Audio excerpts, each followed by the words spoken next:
ಎಲ್ಲರಿಗೂ ನಮಸ್ಕಾರ. ಎಲ್ಲರಿಗೂ ಸ್ವಾಗತ ಅಂಬಿಕಾ ನಾಗೇಂದ್ರ ಲಾಗ್ಸಿಗೆ. ಇದು ಬುಧವಾರದ ಲಾಗು. ಬುಧವಾರ ರಾತ್ರಿ ಊಟಕ್ಕೆ ಚಿಕನ್ ಸಾಲ್ನ ಮತ್ತು ಚಪಾತಿ ಮಾಡಿದ್ದೆ. ಚಿಕನ್ ಸಾಲ್ನ ಅಂತೂ ತುಂಬ ಚೆನ್ನಾಗಿ ಬಂದಿತ್ತು.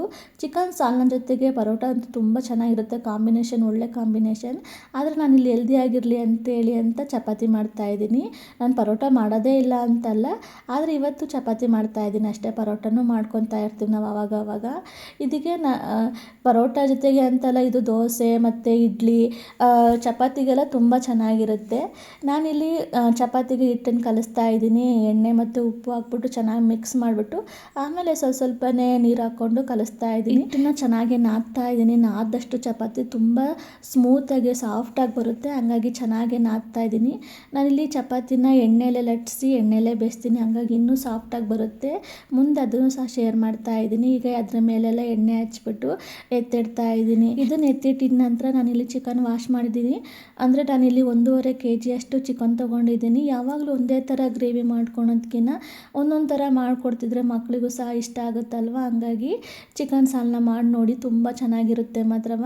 ಈಗ ಒಂದು ಕಡಾಯಿಗೆ ಚಕ್ಕೆ, ಲವಂಗ, ಏಲಕ್ಕಿ ಹಾಕಿ ಡ್ರೈ ರೋಸ್ಟ್ ಮಾಡ್ತಾ ಇದ್ದೀನಿ. ಅದ್ರ ಜೊತೆಗೆ ಕಾಳು ಮೆಣಸು, ಸೋಂಪು, ಹಾಗೆಯೇ ಜೀರಿಗೆ ಹಾಕಿ ಡ್ರೈ ರೋಸ್ಟ್ ಮಾಡಿ ಕಡಲೆ ಮತ್ತು ಇಲ್ಲಿ ನಾನು ಗೋಡಂಬಿ ಹಾಕ್ತಾ ಇದ್ದೀನಿ. ಕಡಲೆ ಹಾಕಿದರೆ ಹಾಕ್ಬೋದು, ಇಲ್ಲಾಂದರೆ ಹಾಗೇ ಗ್ರೈಂಡ್ ಮಾಡ್ಕೋಬೋದು. ಅದ್ರ ಜೊತೆಗೆ ಈಗ ಗಸಗಸೆನ ಹಾಕಿ ಇವನ್ನ ಎಲ್ಲನೂ ಹಾಕಿ ನಾನೀಗ ಡ್ರೈ ರೋಸ್ಟ್ ಮಾಡ್ತಾ ಇದ್ದೀನಿ. ಡ್ರೈ ರೋಸ್ಟ್ ಮಾಡಿ ಒಂದು ಬೌಲಿಗೆ ಎತ್ತಿಡ್ತಾ ಇದ್ದೀನಿ.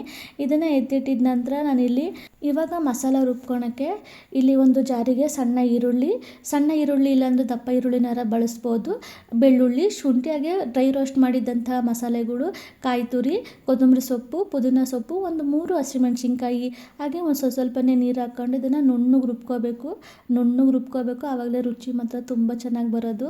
ಇದನ್ನೆಲ್ಲ ರುಬ್ಕೊಂಡು ಎತ್ತಿಟ್ಕೊಂಡಿದ ನಂತರ ಇಲ್ಲಿ ಟೊಮೊಟೊ ಮತ್ತು ಈರುಳ್ಳಿ ಬೇಕು, ಅದನ್ನೆಲ್ಲ ಕಟ್ ಮಾಡ್ಕೊತಾ ಇದ್ದೀನಿ. ಟೊಮೊಟೊ ಅಷ್ಟು ಮತ್ತು ಈರುಳ್ಳಿನಷ್ಟು ಈ ಥರ ಸ್ಲೈಸ್ ಮಾಡ್ಕೊಂಡಿದ್ದೀನಿ ಅಷ್ಟೇ. ತೀರಾ ಏನು ಸಣ್ಣ ಕಟ್ ಮಾಡ್ಕೋಬೇಕು ಅನ್ನೋದೇನಿಲ್ಲ.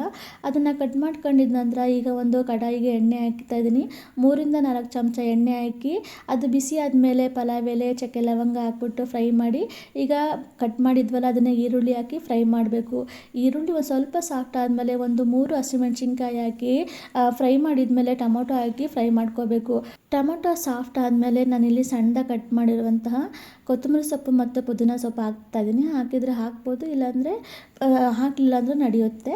ಇದನ್ನೆಲ್ಲ ಹಾಕಿ ಚೆನ್ನಾಗಿ ಫ್ರೈ ಮಾಡಿದ ಮೇಲೆ ನಾನಿಲ್ಲಿ ಅರಿಶಿನ ಪುಡಿ, ಗರಂ ಮಸಾಲ, ಹಾಗೆಯೇ ಧನಿಯಾ ಪುಡಿ ಮತ್ತು ಖಾರದ ಪುಡಿ, ಅಂದರೆ ಖಾರಕ್ಕೆ ಎಷ್ಟು ಬೇಕೋ ಅಷ್ಟು, ಅಂದರೆ ಆವಾಗಲೇ ಕಾಳು ಮೆಣಸು ಹಾಕಿದ್ದೀವಿ ನೋಡ್ಕೊಂಡು ಹಾಕಬೇಕು.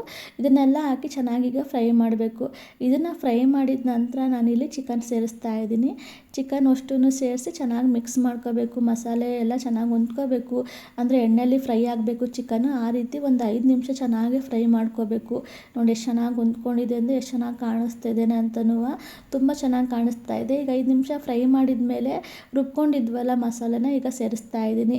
ಈಗ ಇದನ್ನು ಸೇರಿಸಿ ಚೆನ್ನಾಗಿ ಮಿಕ್ಸ್ ಮಾಡ್ತಾ ಇದ್ದೀನಿ. ಮತ್ತು ಚಿಕನು ಮಸಾಲೆ ಎಲ್ಲ ಚೆನ್ನಾಗಿ ಹೊಂದ್ಕೋಬೇಕು, ಆ ರೀತಿಯಾಗಿ ಚೆನ್ನಾಗಿ ಮಿಕ್ಸ್ ಮಾಡ್ತಾ ಇದ್ದೀನಿ. ಇದನ್ನು ಚೆನ್ನಾಗಿ ಮಿಕ್ಸ್ ಮಾಡಿದ ನಂತರ ನಾನಿಲ್ಲಿ ಜಾರ್ ತೊಳೆದ ನೀರು ಮತ್ತು ರುಚಿಗೆ ತಕ್ಕಷ್ಟು ಉಪ್ಪನ್ನು ಸೇರಿಸ್ತಾ ಇದ್ದೀನಿ. ಇವೆರಡನ್ನು ಸೇರಿಸಿದ ನಂತರ ಚೆನ್ನಾಗಿ ಮಿಕ್ಸ್ ಮಾಡಬೇಕು. ಚೆನ್ನಾಗಿ ಮಿಕ್ಸ್ ಮಾಡಿದ ನಂತರ ನಾನಿಲ್ಲಿ ಗ್ರೇವಿ ತಕ್ಕನಾಗೆ ನೀರನ್ನು ಸೇರಿಸ್ತಾ ಇದ್ದೀನಿ. ನಾನಿಲ್ಲೊಂದು 2 ಗ್ಲಾಸ್ನಷ್ಟು ನೀರು ಸೇರಿಸ್ತಾ ಇದ್ದೀನಿ ಅಷ್ಟೇ, ಸ್ವಲ್ಪ ಗಟ್ಟಿಯಾಗಿ ಇರಬೇಕು ಅಂತೇಳಿ 2 ಗ್ಲಾಸ್ನಷ್ಟು ನೀರು ಸೇರಿಸಿ ಒಂದು 20 ನಿಮಿಷ ಮೀಡಿಯಮ್ ಫ್ಲೇಮಲ್ಲಿ ಬೇಯಿಸ್ತಾ ಇದ್ದೀನಿ. ನೋಡ್ತಿರ್ಬೋದು ಎಷ್ಟೊಂದು ಚೆನ್ನಾಗಿ ಕಾಣಿಸ್ತಿದೆ ಅಂತೇಳಿ ಅಂತ. ನನಗೆ ಅದಕ್ಕೆ ಹಾಕ್ಬಿಟ್ಟು ಈಗ ನಾನಿಲ್ಲಿ ಮುಚ್ಚಳ ಮುಚ್ಚಿ ಒಂದು 20 ನಿಮಿಷ ಮೀಡಿಯಮ್ ಫ್ಲೇಮಲ್ಲಿ ಬೇಯಿಸ್ತಾ ಇದ್ದೀನಿ. ಎಣ್ಣೆ ಬಿಟ್ಕೊಬರೋ ತನಕ ಈ ರೀತಿಯಾಗಿ ಬೇಯಿಸಬೇಕು. ಆವಾಗ ಚಿಕನು ಸಾಫ್ಟಾಗಿ ಬೆಂದಿರುತ್ತೆ, ಆವಾಗ ಗ್ರೇವಿ ಸಹ ತುಂಬ ಚೆನ್ನಾಗಿರುತ್ತೆ. ಲಿಡ್ ತೆಗೆದ್ಮೇಲೆ ಈಗ ಮತ್ತೊಂದು ಸಲ ಚೆನ್ನಾಗಿ ಮಿಕ್ಸ್ ಮಾಡಬೇಕು. ಮಸಾಲೆ ಎಲ್ಲ ತಳದಲ್ಲಿರುತ್ತಲ್ಲ, ಹಂಗಾಗಿ ನೋಡ್ತಿರ್ಬೋದು ಗ್ರೇವಿ ಎಷ್ಟು ಚೆನ್ನಾಗಿದೆ ಅಂತ. ಮತ್ತು ಇದು ತಣ್ಣಗಾಗ್ತಾ ಮತ್ತೆ ಗಟ್ಟಿಯಾಗಿಬಿಡುತ್ತೆ. ಈ ಅದಕ್ಕಿದ್ರೆ ಸಾಕು, ತುಂಬ ಚೆನ್ನಾಗಿರುತ್ತೆ. ಈಗ ಅದಾದಮೇಲೆ ನಾನೀಗ ಚಪಾತಿ ಮಾಡ್ತಾಯಿದ್ದೀನಿ. ಚಪಾತಿ ಅಷ್ಟೇ ಎಷ್ಟು ಸಾಫ್ಟಾಗಿ ಎಷ್ಟು ಚೆನ್ನಾಗಿ ಬರ್ತಿದೆ ಅಂತೇಳಿ ಅಂತ. ನಾನು ಅಲ್ಲೇ ಲಟ್ಟಿಸ್ಕೊಂಡು ಅಲ್ಲೇ ಬೇಯಿಸ್ತೀನಿ. ಅಂದರೆ ನಾನು ಹಿಟ್ಟಲ್ಲಿ ಹಾಕಿ ಲಟ್ಟಿಸಿ ಮತ್ತೊಂದು ಸಲ ಎಲ್ಲ ಕೂಡಾಕೊಂಡು ನಾನು ಬೇಯಿಸೋದಿಲ್ಲ. ಈ ರೀತಿಯಾಗಿ ಚಪಾತಿ ಲಟ್ಟಿಸ್ತಾ ಇದ್ದೀನಿ. ಸ್ವಲ್ಪ ಲಟ್ಟಿಸ್ಬಿಟ್ಟು ಚಪಾತಿ ಅದ್ರ ಮೇಲೆ ಎಣ್ಣೆ ಹಾಕ್ಬಿಟ್ಟು ಈ ಥರ ಫೋಲ್ಡ್ ಮಾಡಿಬಿಟ್ಟು ಲಟ್ಟಿಸಿದ್ರೆ ಆಯಿತು. ಚಪಾತಿ ಅಂತೂ ತುಂಬ ಚೆನ್ನಾಗಿ ಸಾಫ್ಟಾಗಿ ಬರುತ್ತೆ. ನೋಡ್ತಿರ್ಬೋದು ಎಷ್ಟು ಚೆನ್ನಾಗಿ ಉಬ್ಬುತ್ತೆ ಅಂತಲೂ ಸಹ. ಈ ರೀತಿ ಚೆನ್ನಾಗಿ ಲಟ್ಟಿಸಿ ಮತ್ತು ಅದ್ರ ಮೇಲೆ ಎಣ್ಣೆ ಹಾಕಿ ಬೇಯಿಸ್ಬಿಟ್ರೆ ಮಕ್ಕಳಿಗಂತೂ ತುಂಬ ಇಷ್ಟ ಆಗುತ್ತೆ. ಮನೆಯಲ್ಲಂತೂ ಯಾವಾಗಲೂ ಇದೇ ರೀತಿಯಾಗಿ ಚಪಾತಿ ಮಾಡೋದು ನಾವು. ಈಗ ಚಪಾತಿನೆಲ್ಲ ಲಟ್ಟಿಸಿದ ನಂತರ ನಾನಿಲ್ಲಿ ಸರ್ವ್ ಮಾಡೋಣ ಅಂತ ರೆಡಿ ಮಾಡ್ಕೊತಾ ಇದ್ದೀನಿ. ಮುಂದೆ ಶೇರ್ ಮಾಡ್ತೀನಿ ಎಷ್ಟು ಚೆನ್ನಾಗಿ ಬಂದಿದೆ ಚಪಾತಿ ಅಂತೇಳಿ ಅಂತ. ಈಗ ಸರ್ವ್ ಮಾಡೋಕ್ಕೆ ಅಂತೇಳಿ ತೊಗೊತಾ ಇದ್ದೀನಿ. ಚಪಾತಿ ಈಗ ನೋಡಿ ಎಷ್ಟು ಚೆನ್ನಾಗಿ ಫೋಲ್ಡ್ ಮಾಡ್ತೀನಿ ಅಂತೇಳಿ ಅಂತ ಒಂದು ಇಡೀ ಆಗುತ್ತೆ, ಅಷ್ಟು ಸ್ಮೂತಾಗಿ ಬಂದಿದೆ ಚಪಾತಿ. ನೀವೇ ನೋಡ್ತಿರ್ಬೋದು ಎಷ್ಟು ಚೆನ್ನಾಗಿ ಬಂದಿದೆ ಅಂತ. ಒಂದು ಇಡೀ ಆಯಿತು, ಅಷ್ಟು ಚೆನ್ನಾಗಿ ಫೋಲ್ಡ್ ಆಯಿತು. ಈ ರೀತಿ ನೀವು ಒಂದ್ಸಲ ಟ್ರೈ ಮಾಡಿ. ಹಾಗೆಯೇ ಗ್ರೇವಿನೂ ನೋಡ್ತಿರ್ಬೋದು ಎಷ್ಟೊಂದು ಚೆನ್ನಾಗಿ ಬಂದಿದೆ ಅಂತೇಳಿ.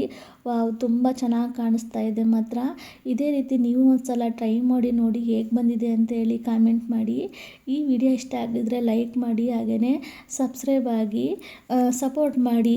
ಸಿಗೋಣ ಮುಂದಿನ ವಿಡಿಯೋದಲ್ಲಿ. Thank you.